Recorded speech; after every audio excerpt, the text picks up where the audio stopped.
अब तो दुनिया भर का मेला, ये सारे अक्षरों का नंबरों का क्या है झमेला। क्यों पोयम इतनी लंबी, होता क्यों है कड़वा करेला। अपनी कहानी जो जी चाहे वो लिखे, ओहो स्कूल टीवी से अब समझे और सीखे। सपनों के बादल में उड़ जाए, नॉलेज के जंगल में खो जाए। सपनों के बादल में उड़ जाए।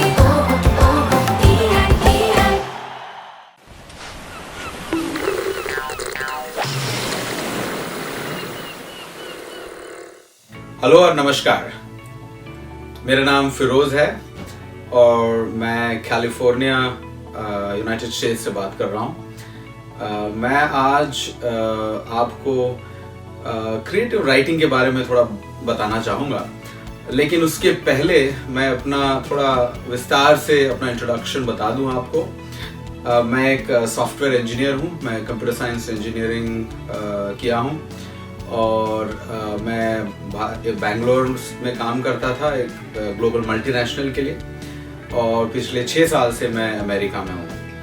और भले ही मैं सॉफ्टवेयर इंडस्ट्री में काम करता हूँ, लेकिन मुझे लिखने की बहुत ही आदत है और बहुत चाहत है।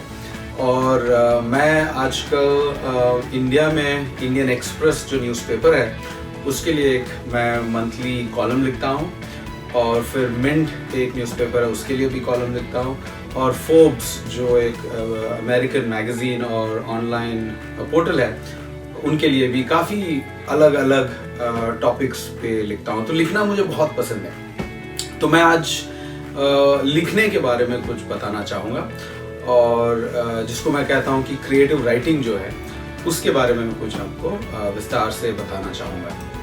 मेरी जो लिखने की जो तरीका है वह मोस्टली नॉन फिक्शन यानी रियल लाइफ के बारे में लिखता हूँ, या कोई ऐसे चीज़ के बारे में लिखता हूँ जो लोगों को देखने से समझ में कुछ आए। कोई नई इंसाइट्स देना चाहता हूँ लोगों को, ताकि लोग वो कोई आर्टिकल या ऐसे जब पढ़ने के बाद उसे कुछ अलग या नया चीज़ समझने का मौका मिला हो। और अगर आप मेरे काफ़ी सारे आर्टिकल्स जो पब्लिश्ड हुए हैं जो आप इंटरनेट में पा सकते हो, आप पढ़ोगे तो टिपिकली आपको 5 से 10 मिनट का समय लगेगा वो पढ़ के समझने के लिए। अंग्रेजी में लिखता हूँ मैं मोस्टली, और करीब करीब 850 से लेके 1200 शब्दों का मैं आर्टिकल या ऐसे लिखता हूँ। तो वो मेरी स्टाइल है, तो मैं उसके बारे में आज कुछ आपको बताना चाहूँगा, और काफ़ी सिंपल तरीके से आपको मैं एक्सप्लेन करना चाहूँगा कि आप खुद एक राइटर कैसा बन सकता है। तो ये मेरी रीडिंग या स्टडी रूम या ऑफिस जो है, आप देख सकते हो काफ़ी सारे किताबें हैं यहाँ। मुझे किताबें बहुत पसंद है। मैं किताब सिर्फ पढ़ने के लिए नहीं लेकिन कलेक्ट करने के लिए भी काफ़ी सारी किताबें रखता हूँ।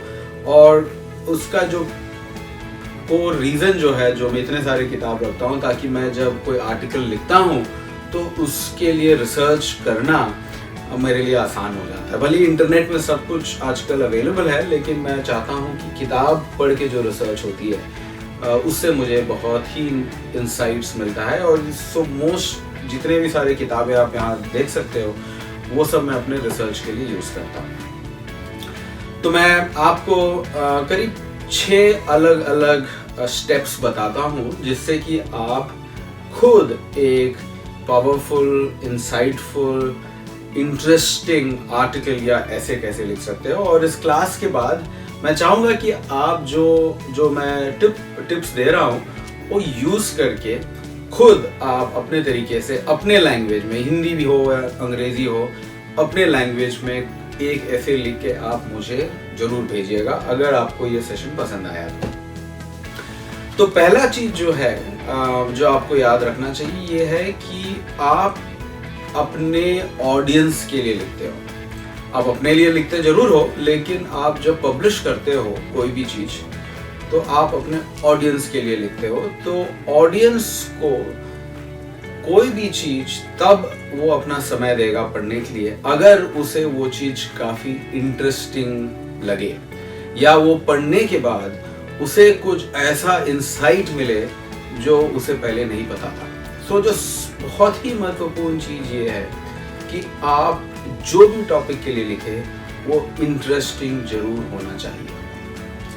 और टिपिकली वही चीज इंटरेस्टिंग होता है जो थोड़ा इम्परफेक्ट हो। परफेक्ट चीज जो होती है वो कभी कभी बहुत बोरिंग लगता है लोगों को, तो थोड़ा इम्परफेक्शन होना बहुत जरूरी है।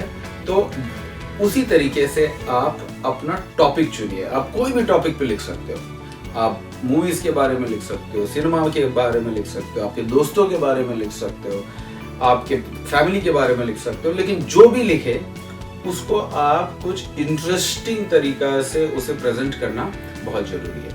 इसमें मैं आपको एक एग्जांपल देता हूँ।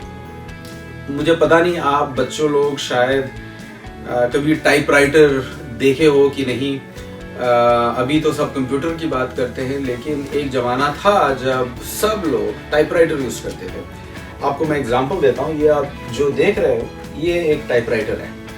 ये टाइपराइटर जो काफ़ी पुराना है, 1950 का टाइपराइटर है।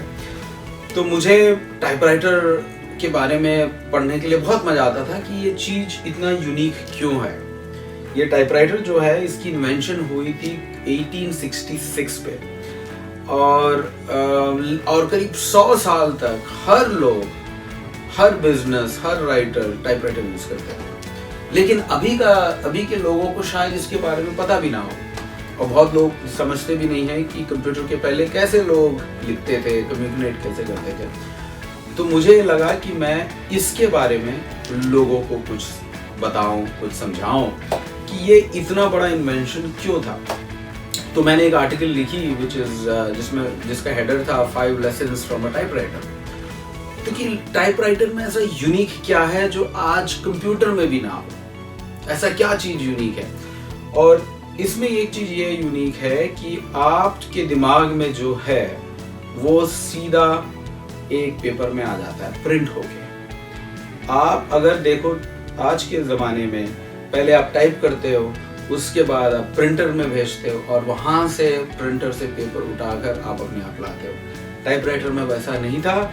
यहाँ आप जैसे बटन दबाया, यहाँ इमीडिएटली प्रिंट होके आ जाता था। सो टाइपराइटर में बहुत बड़ी महत्वपूर्ण चीज़ ये थी कि वो एक चीज़ बड़ी बेहतरीन तरीके से करता था। मेरे एक दोस्त ने एक किताब लिखी थी कॉल्ड एसेंशियलिज्म, कि जिंदगी में आप एक चीज करो लेकिन बहुत ही अच्छे तरीके से करो। टाइपराइटर जो है उसका एक बहुत ही अच्छा एग्जाम्पल है कि वो एक ही चीज करता था लेकिन बहुत बढ़िया तरीके से करता। अगर आप अपने फ़ोन को देखो, आज हमारे फ़ोन में हम कॉल करते हैं, फ़ोटो खींचते हैं, ईमेल भेजते हैं, गाना सुनते हैं। आजकल कैमरा जो है, एक फ़ोन जो है वो मल्टीपर्पज़ हो गई है। लेकिन वो एक ज़माना था जब एक टाइपराइटर एक काम करता था और बहुत अच्छे तरीके से करता था। और वो बहुत ही बढ़िया इंसाइट है जो मैं अपने आर्टिकल जब लिखा था मैंने टाइपराइटर के बारे में, तब मैंने लोगों को ये एग्जाम्पल देने की कोशिश की थी। तो पहला लेसन जो ये है कि आप कोई इंटरेस्टिंग चीज लोगों को बताएं। अब लोग मुझे पूछते हैं कि मैं इंटरेस्टिंग कोई चीज को कैसे बताऊंगा। तो मैं कहता हूं कि आप देखो, तो वो चीज बहुत इंटरेस्टिंग होती है जब आप दो ऑपोजिट चीजों को एक साथ लाने की कोशिश करते हो, तो बहुत ही इंटरेस्टिंग हो जाता है।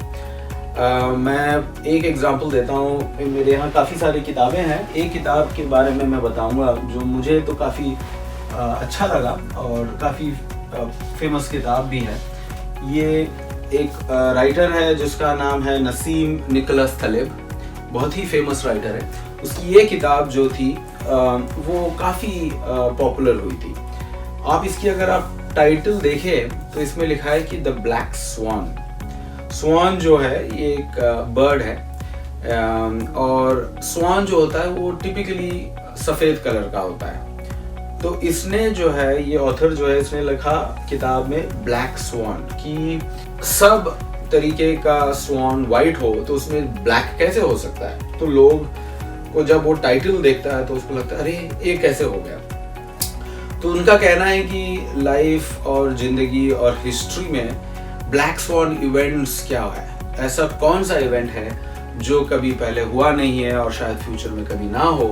तो आप अगर इस टाइटल को अच्छी तरीके से समझेंगे तो जो ब्लैक स्वान है वो एक ऑपोजिट है, एक कॉन्फ्लुएंस ऑफ ऑपोजिट्स जो कहते हैं, ताकि आप दो ऑपोजिट चीजों को एक साथ अगर लाओ तो वो टाइटल बहुत इंटरेस्टिंग हो जाता है। तो आपको जो है एक अच्छा टाइटल लाना बहुत ही इम्पोर्टेंट है। एक एग्जांपल देना चाहूँगा जिसके बारे में मैं खुद लिखा हूँ, वो है, आप देखेंगे कि मेरे घर पे काफ़ी सारे किताबें हैं। तो मैंने एक आर्टिकल लिखी थी कि gentle madness of a bibliophile. मतलब मैडनेस मतलब आप समझते हो पागलपन, और बिब्लियोफाइल जो है वो ऐसा है जो बुक्स को बहुत प्यार करता है, जो बुक्स से कलेक्ट करता है। सो मैं उसके बारे में लिखा था कि ये जो है ये बुक कलेक्टर की पागलपन, उसको अगर आप हिंदी में ट्रांसलेट करें तो एक बुक कलेक्टर या बुक लवर की पागलपन। सो इसकी जो आप हेडर देखोगे तो इसमें आपने एक बुक लवर के बारे में बताया जो बुक्स को बहुत पसंद करता हो, और पागलपन के बारे में बताया कि वो इतना प्यार करता है कि वो पागल है किताबों के लिए। तो मुझे लगा कि ये टाइटल जो है बहुत ही इंटरेस्टिंग टाइटल है जो एक बुक कलेक्टर या बुक लवर के बारे में हो। तो मैं समझता हूँ एक अच्छा टाइटल बहुत ही इम्पोर्टेंट है। मैंने 2 किताबें लिखी है, एक का टाइटल था ग्रिट द मेजर स्टोरी, और इसके बारे में मैं शायद थोड़ा आपको इंसाइट बता दूं। ये जो है मैंने लिखा था स्टोरी एक इन भारत का एक बहुत ही proud veteran major DP Singh, जो 1999 का कारगिल वॉर में बहुत ही ब्रेवरी, बहुत ही हुनर दिखाया था मेजर साहब ने। और वो जो है जब कारगिल में फाइट कर रहे थे तो उसके सामने एक बम गिरा और उसके कारण उनकी काफ़ी सीरियसली इंजर्ड हो गए थे और उसको अपना एक पैर एम्प्यूट करना पड़ा। और मेजर साहब जो है मेरा काफ़ी ख़ास दोस्त है, और सो मैंने करीब 10 साल से मैं उसे जानता हूँ, बहुत ही रिस्पेक्ट करता हूँ, बहुत एडमरेबल आदमी है, और उसकी ज़िंदगी के बारे में मैं काफ़ी प्रोत्साहन लिया हूँ और काफ़ी इंस्पायर्ड हुआ हूँ। तो मैंने सोचा कि उसके बारे में ये किताब लिखी जाए, जिसका टाइटल आप देखो तो ग्रिट द मेजर स्टोरी। इसमें जो बहुत ही इम्पोर्टेंट ये है कि मैंने जो ये मेजर जो वर्ड है वो उसके 2 अलग तरीके से आप इसको समझ सकते हो। मेजर मतलब मेजर डीपी सिंह की स्टोरी है, और मेजर मतलब काफ़ी बड़ी स्टोरी है, बहुत महत्वपूर्ण स्टोरी है। सो एक ही वर्ड को मैंने 2 अलग अलग तरीके से यहाँ प्रेजेंट किया। और ग्रिट जो है, जो मैं समझता हूँ उनकी पूरी जिंदगी को अगर आप एक वर्ड से समराइज करना चाहोगे तो वो वर्ड है ग्रिट। ग्रिट यानी कोई भी मुश्किल काम कंटिन्यूअसली करते रहना, उसको मैं ग्रिट समझता हूँ, उसे ग्रिटी कहते हैं। तो इसलिए मुझे ये टाइटल बहुत पसंद है। दूसरी बात यह है कि मैंने सोचा कि ये किताब को किसे पढ़ना चाहिए, और मुझे लगा ये ऐसा किताब है जो बच्चे और बूढ़े बच्चे सब एज ग्रुप के लिए रेलेवेंट है। और मैं चाहता था कि ये किताब बड़ा आसानी से पढ़े। टिपिकली आप देखोगे तो बहुत सारी किताब पढ़ने के लिए काफ़ी समय लगता है, लेकिन मैं चाहता था कि ये किताब लोग बड़ी जल्दी से पढ़े, बड़ी आसानी से पढ़े। और ये इसलिए मैंने इसको एक ग्राफिक फॉर्मेट, मतलब इसकी आप देखोगे तो फॉर्मेट जो है वो ग्राफिक नॉवल जैसा, आप बच्चे लोग कॉमिक्स कहेंगे, एडल्ट्स लोग इसको ग्राफिक नॉवल कहेंगे। और ये पूरा किताब आप 1 घंटे में पढ़ सकते हो, और 1 घंटे में मेजर साहब की पूरी ज़िंदगी के बारे में समझ सकते हो और उससे काफ़ी कुछ सीख सकते हो। तो इसीलिए मैंने ये किताब एक ग्राफिक नॉवल के तरीके से लिखा है और इसकी टाइटल जो है वो है ग्रिट द मेजर स्टोरी। आप जब लिखते हो तो अपनी कहानी, अपना स्टोरी बताना बहुत ज़रूरी है, क्योंकि आपकी स्टोरी जो है वो काफ़ी यूनिक है। आपकी स्टोरी सिर्फ आपकी है और किसी की नहीं है। तो आप जब भी लिखते हो तो मैं चाहूँगा कि आप अपना स्टोरी, अपना एक्सपीरियंसेस वो आप अपने रीडर्स के सामने लाए। मैंने एक स्टोरी लिखी थी जो काफ़ी साल पहले, 5 साल पहले की बात है। ये मैं आपको बताता हूँ कि ये जो आर्टिकल है जिसका टाइटल है 5 lessons that my specially abled son taught me. आप देखोगे ये मेरा बेटा का फोटो है और ये उस समय करीब 5 या 6 साल का था, अभी 11 साल का है। तो मैंने और मेरा बेटे का नाम विवान है, वो ऑटिस्टिक है, वो बोल नहीं पाता है। सो मैंने ये आर्टिकल लिखी थी कि मैं विवान की ज़िंदगी से मुझे क्या सीखने मिला। आप इमीडिएटली समझ जाओगे कि ये काफ़ी यूनिक और पर्सनल स्टोरी है, क्योंकि विवान की जो ज़िंदगी है और उसकी जो लेसन्स है वो सिर्फ मैं समझ सकता हूँ। सो आप जब कोई स्टोरी अपना बताते हो तो बहुत ही यूनिक हो जाता है। तो ये चीज़ आप जब भी आर्टिकल लिखते हो या कोई ऐसे लिखते हो, उसमें आपको अपना स्टोरी, अपना लर्निंग, अपना एक्सपीरियंस बताना बहुत ज़रूरी है।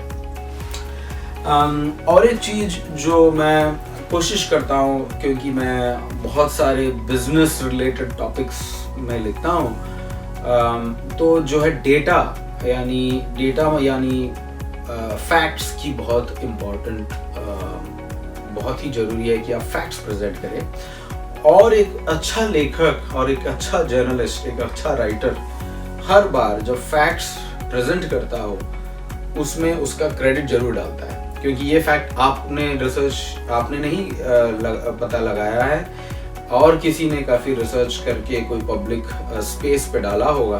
तो आप जब भी कोई डेटा लिखते हो तो उसकी जो सोर्स है कि मैंने ये डेटा वर्ल्ड हेल्थ ऑर्गेनाइजेशन की डेटा है या ये डेटा यूनाइटेड नेशंस की डेटा है, आप जब भी कोई डेटा लिखते हो अपने रीडर्स के लिए उसका सोर्स आप जरूर मेंशन करना, क्योंकि वो एक एथिकल तरीका है, क्योंकि आपने किसी और का डेटा शेयर किया है। तो सोर्स हरदम अपना बताए रखना। एक एग्जांपल देता हूँ, मैंने एक आर्टिकल लिखी थी वॉलंटियरिज्म के बारे में और मैंने बताया था कि दुनिया में 109 मिलियन वॉलंटियर्स इक्विवेलेंट के काम करते हैं। तो उसमें जो डेटा था वो 109 मिलियन का डेटा का सोर्स जब बताना बहुत ज़रूरी था, तो उस आर्टिकल में मैंने उस सोर्स कहाँ से पता लगाया वो सोर्स भी मेंशन किया था। सो डेटा जो है वो बहुत ज़रूरी है कि आप जब एक आर्टिकल लिखे हो, ऐसे लिखे हो, तो उसकी कंक्लूजन जो है वो बहुत ही पावरफुल होनी चाहिए, क्योंकि कंक्लूजन का जो ऑब्जेक्टिव है वो है कि आप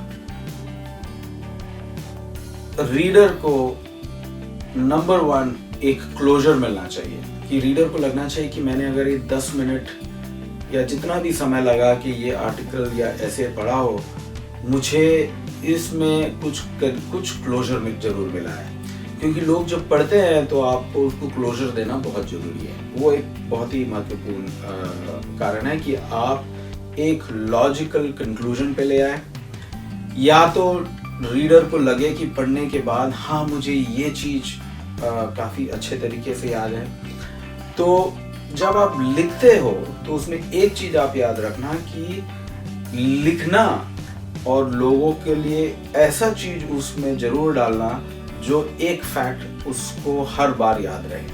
आप काफ़ी कुछ लिखते हो, 850 वर्ड में काफ़ी कुछ लिख डालते हो, लेकिन कम से कम एक चीज़ ऐसा होना चाहिए जो वो हर बार याद रखे उसे। सो वो एक बहुत ही इंटरेस्टिंग तरीका है कि आप कोई चीज़ कंक्लूड अच्छे तरीके से करें। मैं काफ़ी बार फेमस लीडर्स या फेमस लोगों की कोट से ज़रूर एंड करता हूँ, क्योंकि कोट्स जो है इन कभी कभी 800 वर्ड एक सुंदर 15-20 वर्ड का एक कोट्स को समराइज कर देता है। तो मैं चाहूँगा कि आपको मैं अपना एक आर्टिकल के बारे में बताऊं जो मैंने अभी बताया था। मैं अपने बेटे के बारे में लिखा है, जो 5 lessons that my specially abled son taught me। लेकिन मैं आपको इसका क्लोजर बताना चाहूँगा क्योंकि मुझे बहुत पसंद है। और ये एक एक्चुअली किताब में लिखा गया था। और इंटरेस्टिंगली ये जो कोट है ये मेरी वाइफ ने एक किताब में पढ़ने के बाद मुझे बताया था या उसकी फेसबुक में अपडेट की थी। तो मैंने वो फैक्ट भी कि मेरे वाइफ ने ये किताब पढ़ने के बाद ये कोट मेरे साथ शेयर किया, वो फैक्ट भी मैंने इस आर्टिकल में लिखा है।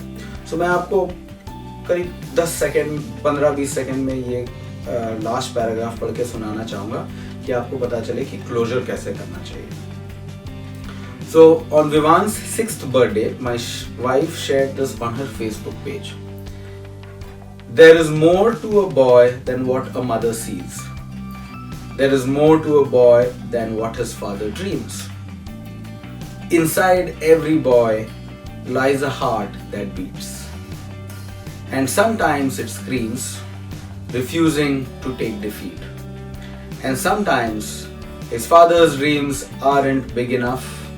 And sometimes his mother's vision isn't long enough. And sometimes the boy has to dream his own dreams and break through the clouds with his sunbeams. From the book Remembering Isaac, the wise and joyful potter of Nidabiq। इससे मैंने अपना पूरा article close किया। और आप देखोगे again मैंने जो भी 5 या 6 डिफरेंट इनसाइट्स दिया है इस आर्टिकल में, मैंने सब कुछ यूज़ किया है। एक अच्छा टॉपिक से एक अच्छा हेडर, एक अच्छा टॉपिक सेलेक्ट करना, इसको पर्सनल बनाना क्योंकि मैं अपने बेटे के बारे में बता रहा हूँ, कुछ लेसन्स उसमें हो तो मैंने काफ़ी लेसन्स दिए हैं कि ताकि रीडर जब पढ़ने के बाद उसे लगे हाँ मुझे भी ये रेलेवेंट लग रहा है। और एक अच्छे तरीके से क्लोज करना ताकि रीडर को लगे कि पढ़ने के बाद उसे बहुत ही उसकी दिल को छू गई। ये आर्टिकल जब मैंने लिखा हज़ारों लाखों लोगों ने इसे पढ़ा और बहुत प्यार मिला। काफ़ी लोगों ने मुझे मेल भेजा कि ये आर्टिकल पढ़ने के बाद उनके आँख भर आए। तो वर्ड्स जो है वो उसकी बहुत पावर होती है लोगों को टच करने का। और लिखना जो है मैं समझता हूँ एक तरीका है अपना नॉलेज शेयर करने का अपने रीडर्स के साथ। मैं समझता हूँ लिखना जो है एक टाइमलेस एक्सरसाइज है। मतलब आप एक बार कुछ चीज़ लिख दिए और इंटरनेट में डाल दिए तो वो ज़िंदगी भर लोग पढ़ सकते हैं। इंटरनेट में डिलीट बटन नहीं होती है, आप एक बार पब्लिश हो गई तो वहीं रहेगा। तो मैं समझता हूँ कि आप अगर अच्छा चीज़ लिखो तो वो टाइमलेस हो जाता है, मतलब वो ज़िंदगी भर वो रहेगी और लोग पढ़ सकते हैं, उससे इंस्पायर हो सकते हैं। तो मैं समझता हूँ अच्छा लिखना बहुत ही फंडामेंटल चीज़ है। हर बच्चे को अच्छे तरीके से लिखने की आदत होनी चाहिए।